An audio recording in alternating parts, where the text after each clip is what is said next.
25 वर्ष इस विवाद को हो रहे हैं। आज से 25 वर्ष पूर्व ये विवाद इसी समय, जो अभी समय हो रहा है, लगभग इसी समय हुआ और बहुत दुखद है जो कुछ देश के साथ हुआ। हालांकि कुछ लोग उसे शौर्य दिवस, कुछ लोग इसे काला दिन के रूप में मनाते हैं। क्या हुआ, किसको अच्छा लगा बुरा लगा अलग बात है, लेकिन देश में बहुत से बेगुनाहों की जान गई। ऐसे बेगुनाहों की जान गई जिनके नाम हम आज तक 25 वर्ष में भी नहीं जानते हैं। पिक्चर उन लोगों को श्रद्धांजलि है जो बेगुनाह मारे गए उन दंगों में जिनका कोई कसूर नहीं था। कंट्रोवर्सी के बारे में सब जानते हैं, लेकिन पूरा इतिहास नहीं जानते हैं कि हुआ क्या था। बाबर से लेके बाबरी मस्जिद गिरने तक क्या क्या हुआ, क्या पर्दे के पीछे खेल खेला गया। अयोध्या जो भगवान राम का स्थान है उसको कैसे गेम बना दिया गया, उसको गेम बना के किस तरह लोगों ने फ़ायदे उठाए। बचाने वालों ने भी फ़ायदे उठाए, गिराने वालों ने भी फ़ायदे उठाए, सब आपस में गेम खेल रहे हैं। 25 साल से निरंतर चल ही रहा है। अभी कितने साल चलेगा कहना मुश्किल है। कुल सेंसिटिव इशू है, पूरे ध्यान में रख के फिल्म बनाई गई है जिम्मेदारी के साथ। लेब्रान कमीशन जो इसका आयोग बना है, जिसने अपनी रिपोर्ट दी है 17 साल में, आयोग उसकी रिपोर्ट को फिल्म बेस करी गई है। कोई भी फिल्म में हम छेड़छाड़ नहीं कर सकते तथ्यों से, जो कुछ तथ्य हैं उन्हीं को पेश कर सकते हैं। तो एक जिम्मेदारी के साथ फिल्म बनाई गई है। फिल्म है, लव स्टोरी है हिंदू मुसलमान के बीच की, लेकिन पर्दे के पीछे बाबरी मस्जिद का एपिसोड है। लेब्रान कमीशन बेस है। लेब्रान कमीशन की रिपोर्ट सार्वजनिक है, नेट पर पड़ी है, आप भी देख सकते हैं। 1000 पेज का रिपोर्ट है पूरी, और उसमें पूरा ही है कि क्या क्या इवेंट हुए, क्या क्या नहीं हुए। और पूरे देश के सामने लोग जानते नहीं है, हमारा नौजवान नहीं जानता जो 25 से 40 साल तक का है, वो इतिहास लाने का काम इस फिल्म के माध्यम से किया है। तो स्टोरी तो नहीं कह सकते हम, वो एक फिक्टिशियस स्टोरी है हिंदू मुस्लिम के बीच की लव स्टोरी। लेकिन हाँ, इंस्पायर्ड है। बहुत से देश में लोग हिंदू मुसलमान प्यार करते हैं और हमेशा से करते हैं, आज से नहीं। आप लोगों में भी बहुत लोग करते होंगे। संबंध होते हैं, पड़ोसी होते हैं, आपस में संबंध होते हैं, दोस्त होते हैं, शादी भी करते हैं। चाहे सचिन पायलट जी की वाइफ हिंदू हो मुस्लिम हो, चाहे शाहरुख खान की वाइफ हिंदू हो, और भी बहुत से सेलिब्रिटी हैं जिनकी वाइफ हिंदू मुस्लिम होते हैं। तो देश में सब लोग प्यार से रहना चाहते हैं, अच्छे माहौल में रहना चाहते हैं। लेकिन जो कुछ देश में हुआ, मस्जिद तो गिरी थी आज से बहुत दूर पहले अयोध्या में, फैजाबाद में, लेकिन उसका जो प्रतिफल देखने को मिला पूरे देश में और दुनिया में देखने को मिला। पूरा दुनिया हिल गई, कई जगह गोली चली, कई जगह और भी विवाद हुआ। बम्बई तो पूरा जल उठा था इस विवाद के पीछे, और इस विवाद में कई लोगों ने आग में घी डालने का भी काम किया था। वो लोग भी अपना फ़ायदा उठा रहे थे जो भी सरकार में बैठे थे। तो पूरा एक विवाद है जो हुआ है। सब लोगों ने अपना राजनीतिक फ़ायदा उठाया, राजनीतिक उल्लू सीधा किया है। जनता को कुछ नहीं मिला, नौजवान को कुछ नहीं मिला है, देश को कुछ नहीं मिला। सुप्रीम कोर्ट भी परेशान है, कैसे निर्णय करे, क्या करे। 10 लाख पन्ने, कोई स्पेनिश में है, कोई तुर्की में है, कोई अलग अलग भाषाओं में है, उन सबको अनुवाद कराना। फिर अनुवाद करने के लिए कल तारीख डाली गई थी, 5 अगस्त से निरंतर सुनवाई करेंगे, लेकिन 5 दिसंबर से, लेकिन वो भी अभी तक अनुवाद पूरा नहीं हुआ, तो उन्हें टाइम को और थोड़ा खींचना पड़ा। तो तरह तरह की बातें हैं। कुछ लोग चाहते हैं टाइम आगे बढ़ाया जाए, कुछ लोग चाहते हैं सुनवाई हो। सुप्रीम कोर्ट भी परेशान है, कभी कहता है कि आप कोर्ट के बाहर सेटलमेंट कर लीजिए, लेकिन ऐसे सेटलमेंट बड़े मुश्किल हैं, क्योंकि सब लोग अपने अपने तथ्यों पर अड़े हुए हैं। वहाँ क्या होना चाहिए, क्या नहीं होना चाहिए, सबके अपने अपने फ़ायदे हैं, सब अपनी अपनी बातों को कर रहे हैं। तो आते रहते हैं। थ्रेट्स तो बहुत बड़ी चीज़ नहीं होती। जब आप इस मुद्दे को टच करोगे तो निश्चित रूप से थ्रेट्स आएंगे, तरह तरह के थ्रेट्स आते ही हैं। ये मुद्दा ऐसा है, सेंसिटिव मुद्दा है। 25 साल में किसी ने शायद कष्ट नहीं किया इस मुद्दे के ऊपर आगे बढ़ने का, सोचा नहीं। 25 साल हो गए इस मुद्दे को, लेकिन कोई भी ना बॉलीवुड में, ना हॉलीवुड में, ना टॉलीवुड में कोई इस तरह की फिल्म नहीं बनाई गई। तो एक विषय है जो जनता के सामने जाना चाहिए, जिसको बनाया गया है। और पहले दिन से पता है हमें दिक्कत आएंगी रिलीज़ में, आती हैं। स्वाभाविक ऐसे मुद्दे को आप लेकर जाओगे जहाँ देश में सरकारें बनी हो जिस मुद्दे के ऊपर, तो निश्चित रूप से रिलीज़ आसान नहीं है। तो दिक्कत आएंगी, आ रही है, उसमें कोई ऐसी बात नहीं। लेकिन सारी हिस्ट्री जो है साइड में हो गई, पूरी जो मेकिंग है वो साइड में हो गई। इसका लास्ट में एक सीन आता है। सीन मेरे, आप में और मकरंद देशपांडे और अभय में है, चारों से। सब कुछ होने के बाद में I am playing a Muslim character जिसका नाम नईम है, और वो लाइब्रेरियन है। He has done almost like a PhD. He knows in and out and nitty-gritties of Ram जन्मभूमि और बाबरी मस्जिद के ऊपर जो रक्कस हुआ था उसका एक एक डिटेल मेरे पास है, और मेरा जो साथी है उसका नाम है मकरंद देशपांडे। दोनों के पास में इसके बारे में अच्छी खासी जानकारी है। And Sunil ji is playing, apart from being director, he is playing a very important role in the film. He is playing your role, he is a journalist. तो ये हमसे पूछने आते हैं कि इसके बारे में पूरा बताएं, तो हम बताते हैं। जब पूरा हो जाता है वृतांत के साथ में, एक्साइटमेंट के साथ में, क्रिसेंडो पे पहुंच जाता है, तो क्रिसेंडो पर पहुंचने के बाद में एक लास्ट में स्क्रिप्ट में एक छोटा सा क्यूट सा सीन लिखा है। ये कैरेक्टर जो नईम है, मुस्लिम है, लाइब्रेरियन है, जिसको निटी ग्रिटीज का पता है, डिटेल वर्क का पता है, वो कहता है कि अब हम चाहेंगे कि जनरेशन नेक्स्ट के पास में हमारा हिंदुस्तान पहुंचे, और हमारा नया हिंदुस्तान हम जैसे लोगों की ये जनरेशन पास जो है उसका हाथ पकड़ के हमको आगे लेके जाए, हमको रास्ता दिखाए, हमको आगे का जो प्लानिंग है वो बताए, और एक नया भारत की तवक्को है इस जनरेशन नेक्स्ट से, जिसमें सिर्फ ये हो कि ना तो हिंदू हो, ना कोई मुस्लिम हो, ना क्रिश्चियन हो, ना कोई भी कोई जात पात ना हो, हम सबसे पहले एक हिंदुस्तानी हो, जस्ट सबसे पहले हम एक हिंदुस्तानी हो, और वही हमारा नारा रहेगा, we should be proud Indian. और उसके साथ में बोलता है कि सारे जहां से अच्छा हिंदुस्तान हमारा, हम बुलबुलें हैं इसकी, ये गुलसिता हमारा, मजहब नहीं सिखाता। अब ये जो कपलेट है इकबाल साहब ने बहुत साल पहले लिखा था, आज कितना ये रेलेवेंट है कि मजहब नहीं सिखाता, आपस में बैर रखना, हिंदी है हम वतन है हिंदुस्तान हमारा, ये इंडिया फर्स्ट। आपने पूछा कंक्लूजन क्या है, कंक्लूजन ऐसे मुद्दे का तो सुप्रीम कोर्ट भी नहीं पहुंच पाया है, तो अगर हम सुप्रीम कोर्ट के कंक्लूजन से पहले इसमें कुछ भी कंक्लूजन करें तो शायद ये कोर्ट के काम में इंटरफेरेंस भी हो सकता है। तो हमने इसमें पिक्चर में आखिर में डाला है game of Ayodhya part 2 to be continue coming 2019। अभी वेट करिए थोड़ा सा, कुछ हमें भी वेट करना है। और जहाँ तक कंक्लूजन की बात है, बहुत से बेगुनाह मारे गए, और जिस जगह के लिए इतने बेगुनाहों की जान गई हो, ये पर्सनल मेरा है, ये कोई फिल्म का नहीं है, ये पर्सनल मेरा है, वहाँ चाहे मंदिर बना लो चाहे मस्जिद बना लो, उसका कुछ होने वाला नहीं है। इस जिन बेगुनाहों की जान गई, जिस जगह पे इतने लोगों की जान गई हो, वहाँ कभी कोई पूजा स्थान बनाने से कोई फायदा शायद देश को होने वाला नहीं है। तो निर्णय सुप्रीम कोर्ट को करना है, पर आप जैसे नौजवान शायद नहीं चाहेंगे कि वहाँ मंदिर मस्जिद बन के कोई विवाद हो। शायद देश का नौजवान भी यही चाहेगा कि वहाँ बेहतर हो के कुछ ऐसी चीज़ बना दो जिसमें दोनों ही धर्म के लोग चले जाएं। बाकी तो खैर निर्णय सुप्रीम कोर्ट करेंगे, क्या करेंगे क्या नहीं करेंगे, लेकिन निश्चित रूप से ऐसी जगह पे जहाँ बेगुनाहों की जान गई हो, वहाँ का कोई परिणाम आने वाला कभी नहीं।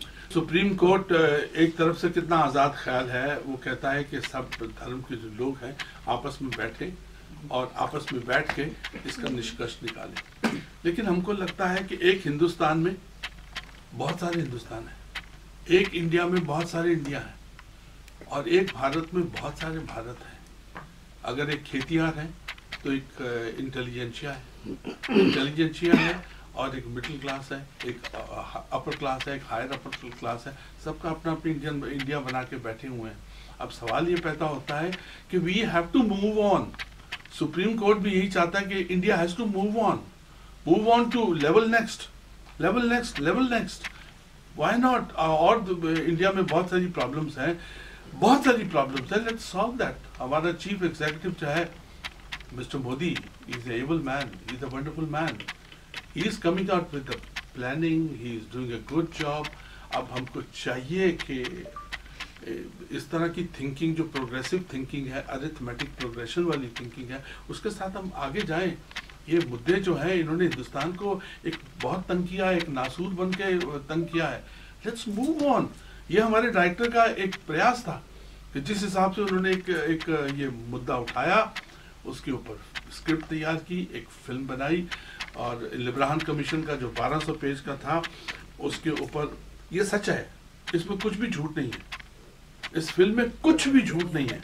जो सुप्रीम कोर्ट ने लिखा है, जैसे जैसे जो हुआ है, उसको बाकायदा लिखा गया है। इसमें उस टाइम के जो स्टेट पॉलिटिकल एक्टर्स थे उनकी स्पीचेस है, इसमें अडवाणी जी की स्पीच है, इसमें अटल बिहारी वाजपेयी जी की है, इसमें कल्याण सिंह साहब की है जो उस वक्त चीफ मिनिस्टर थे यूपी के, उसके अलावा मुरली मनोहर जोशी साहब की है, बहुत से लोगों की इसमें जो। उसके बाद में हमने योगी जी की, ओवैसी साहब की, जफर रियाब जिलानी साहब की, उमा भारती की, जो और भी स्टेज एक्टर बच गए उनको भी डाल दिया है। जो क्योंकि योगी जी ने बहुत अच्छी बात कही कि हमें मस्जिद गिराने से कोई नहीं रोक सका तो मंदिर बनाने से कौन रोकेगा, मंदिर का निर्माण होकर रहेगा, उन्होंने कहा। हालांकि मुख्यमंत्री बनने से पहले कहा, पर कहा, मतलब कोरम पूरा हो गया कोरम पूरा हो गया विदाउट किसी को भी डिस्टर्ब किए हुए, कि ये उनके जो उस वक्त के उनके विचार थे इसमें डाला गया। Hats off the director man, we have to give the credit to the director. जिसके भी हमने विचार डाले हैं, हमें नहीं लगता कि उसको किसी को भी आपत्ति है अपने विचारों से, क्योंकि उन्होंने ये कहते हैं कि हमने तो कहा है, गर्व से कहा है, हमें उनको कोई दुख नहीं है इस बात का। जिसके भी विचार डाले हैं वो सब खुश हैं इस बात को लेकर। करने वाले तो विरोध करते हैं, स्वाभाविक है, उनका काम है विरोध करना। जिन लोगों की सच्चाई दिखाई जाएगी उनको पेट में दर्द होगा, स्वाभाविक है। जिन लोगों ने इस बात को लेकर देश में झगड़ा किया है, जिस बात को लेकर देश में नौजवानों को लड़ाया है, लोगों की जानें गई हैं और जिनको सत्ता मिली है इस मुद्दे के कारण, वो तो कभी नहीं चाहेंगे कि उनकी सच हकीकत सामने आए। अब जिसकी हकीकत सामने आएगी उसको तो दर्द होगा, स्वाभाविक है, लेकिन हकीकत सामने आनी चाहिए। एफकैट ने भी माना है, आप लोग भी ये चाहते होंगे हकीकत सामने आए। विरोध करने वालों का काम है विरोध करना, उनको करने दीजिए। देखिए ये 8 महीने फिल्म जो थी पहले सेंसर बोर्ड में पड़ी रही, सॉरी वही कर रहा था सर, मैंने आपके दिल की बात मानी। 8 महीने ये फिल्म जो थी सेंसर बोर्ड ने इसको बैन करके रखा था।